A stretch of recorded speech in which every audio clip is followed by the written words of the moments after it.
Hello Connor, this is the video for your 1UZ-FE VVT-i IS200 plug and play harness. Obviously yours was a bit of a weird setup because someone had already previously tried to do the conversion and had cut up the original ECU box, so you've obviously sent me your entire engine bay harness. So for testing purposes, you can see I've got it all plugged into this half cut and coming across here and obviously plugged into here. So what I've done is I've integrated your engine harness into this half cut, so everything will work as it's supposed to. Okay, so this is obviously your ECU box. So as you can see now, there's no little sort of patch harness or anything like that. I've hardwired it all in. So you've got your 3 plugs there for your body. You've got your 3 plugs here for your actual ECU, for your engine harness itself. And you've got your 3 body plugs there for the engine harness itself. So the engine harness itself is actually fully removable from this box, and it becomes its own separate entity. Okay, so very straightforward. It comes in here, it goes into a U shape all over the engine. So you've got the plastic bit that comes down here, you've got the section that goes underneath here, there's 2 plugs here for the throttle body, you've got all your coil plugs through there. So they're pretty easy to tell because the plugs don't really reach to anything else. So you see they come out here and go to these 3, they come out here and go to these 2, and then they come out here at the back and go there. And then the same thing applies to the other side. So again, you've got coming out the back here, and then you've got these ones coming out here as well as the ACIS plug. And then again, 2 here for 3 here for injector, cam sensor and coil. And then coming to the front here, you've got injector, coil, oil control valve for VVT-i, and you've got your coolant temp sensor down there. And then coming down here, you've obviously got your MAF plug, which is going up to the top there. Then you're coming down here, you've got your alternator plug, and you've got your low oil level. Now you've got a front sump because 1UZ-FE VVT-i, so this will obviously plug in down here.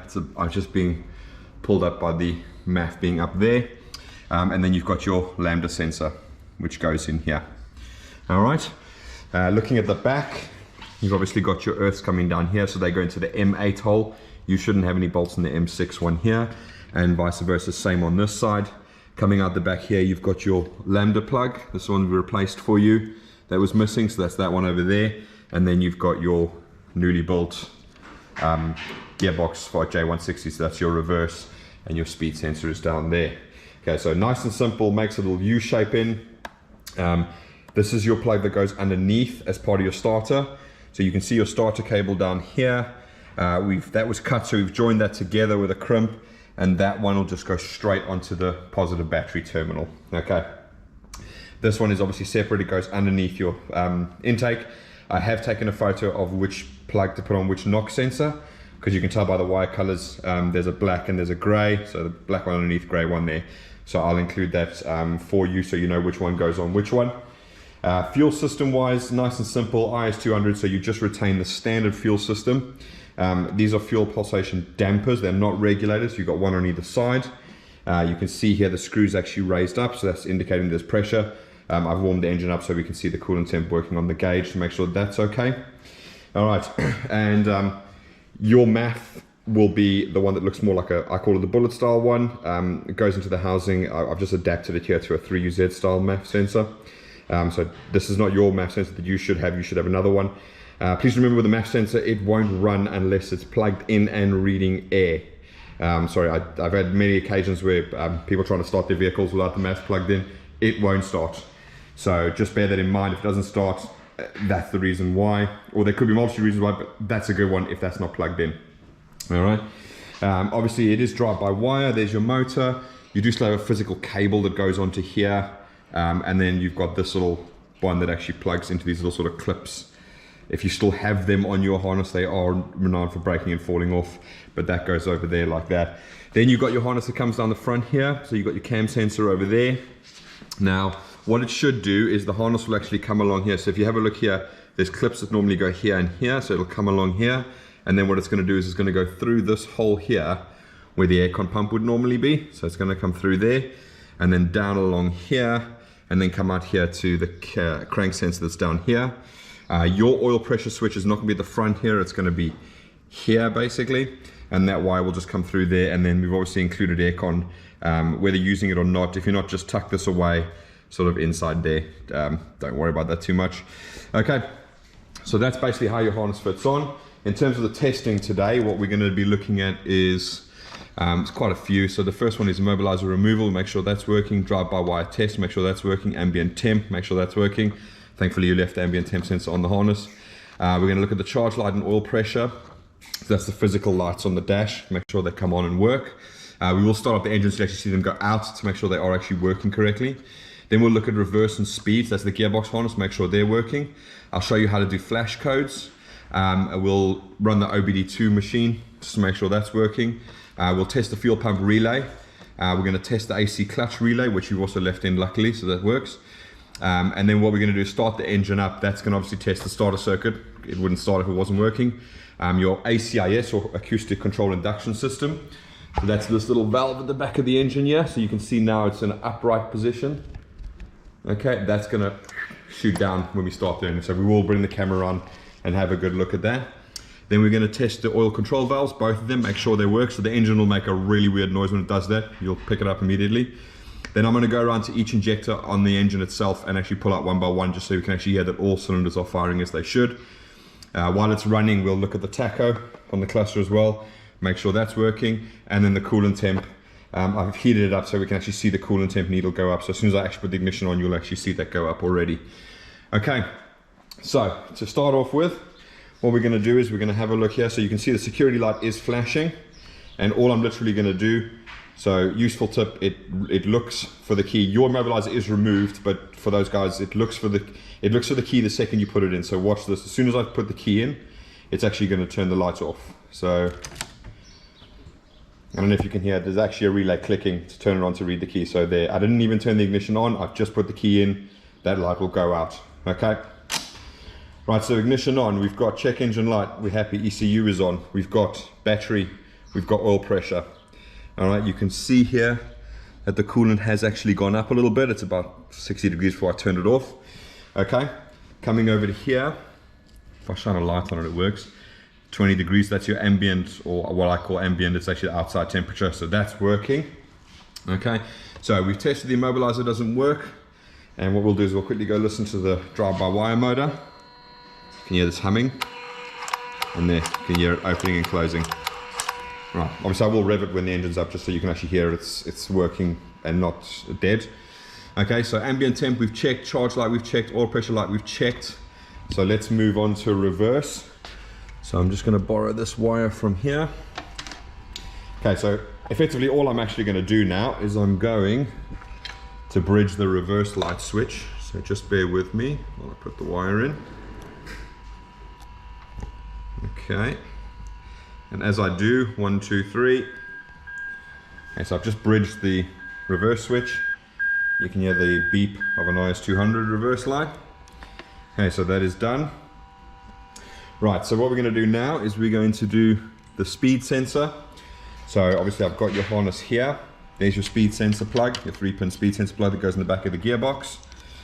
All right, and I've got the little device here which is going to imitate a signal, and we're going to use that to show that the speed is coming through to the dash, so we're happy that that works. There's also tests because it's a Hall effect sensor, so it's got power, ground, and signal. So I'm using power and ground for the device, and you can see straight away that that is working. So I know power and ground is getting there, and we'll know signal is getting there. So I'm just going to put it into test mode quickly. And boom. Okay, so now that's in test mode. So I'm just going to quickly bridge that, and as I do, see the speed signal goes in. So I'll just take it out, put it back in again. Okay, fantastic. I'm just going to leave it like that.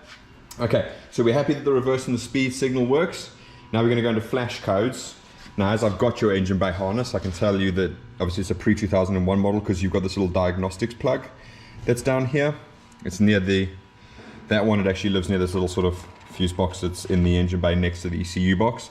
So in here, I don't know if you guys are going to be able to see, but you can actually see the labels there, and then top right over sort of there is E1, and then looking down there you've got TC. So again, I don't know how clear that's going to be, but that's the one that you want to basically bridge. All right, so effectively what I'm going to do now is I'm going to bridge that one, and I'm going to quickly show you what's going to happen. So as I bridge TC and E1, Okay, so you see check engine light's gone out, and now it's going to, come on, just work. Sorry, the wire's a bit finicky. Right, check engine light's gone out. You see snow starting to flash now, so it's got 1, 2, 3, 4, 5, 6, 7, so that's 27 secondary oxygen sensor.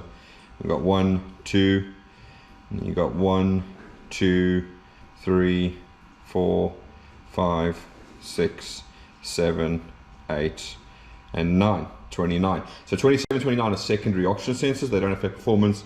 We don't remove them, so those codes you should always have. And what you notice is you had a long pause and it's gone back now. So it's going to go 2, it's going to do 7 again. Okay, so that's one way of doing it. You can bridge those 2 terminals there.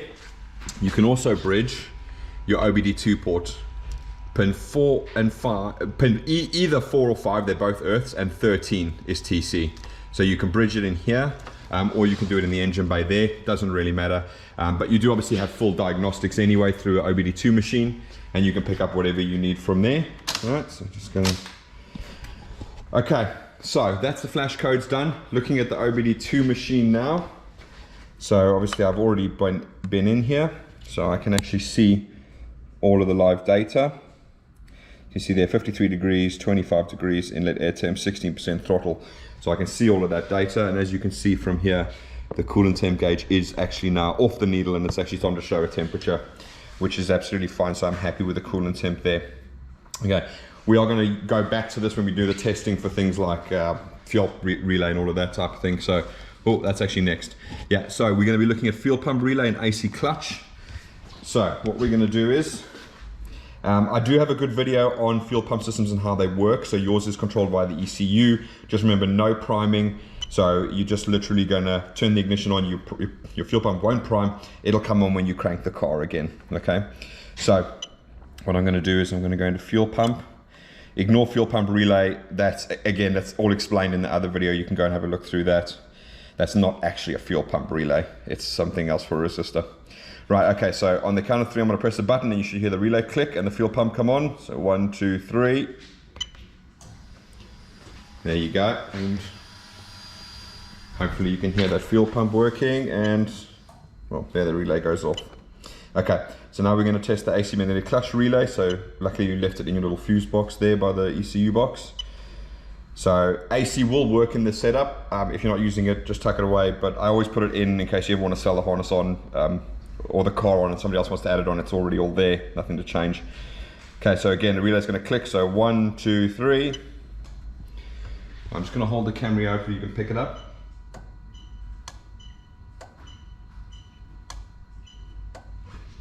Right, okay, so that's all working there. Right, so now we're going to move on to things that require the engine to be started. So we're going to look at starter circuits, ACIS, oil control valve, cylinder test, tacho, and coolant temp. So coolant temp we've already looked at. When I fire the car up, we'll go over to the tacho, make sure that works. We'll go to the back of the engine, make sure the ACIS valve is working. We'll jump on the OBD2 machine, test both the oil control valves for the VVT-i, make sure they work. When I do that, you're going to hear the engine make a really weird noise, so you'll know that they're working. And then we'll go around and do the cylinder test one by one, pulling out each injector and making sure it's firing as it should. So again, very loud. There's no exhaust on this engine, it's just on a stand. So you're going to be able to slightly hear me, but not really. So I'm just going to run through all those things as I start it up. So here we go, 1, 2, 3. Working tacho.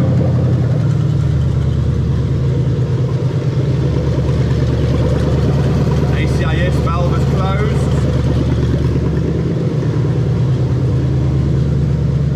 Okay, now we're going to go and test the oil control valves. So that's bank 1.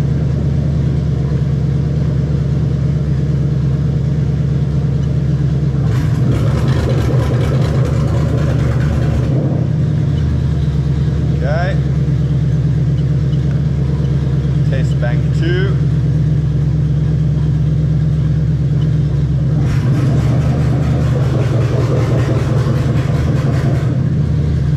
Okay. Alright, now we're going to go do each cylinder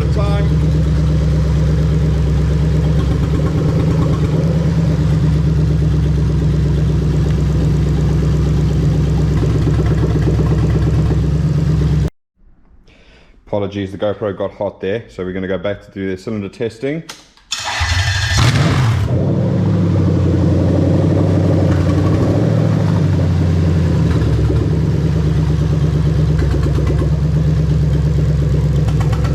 so that's that side done.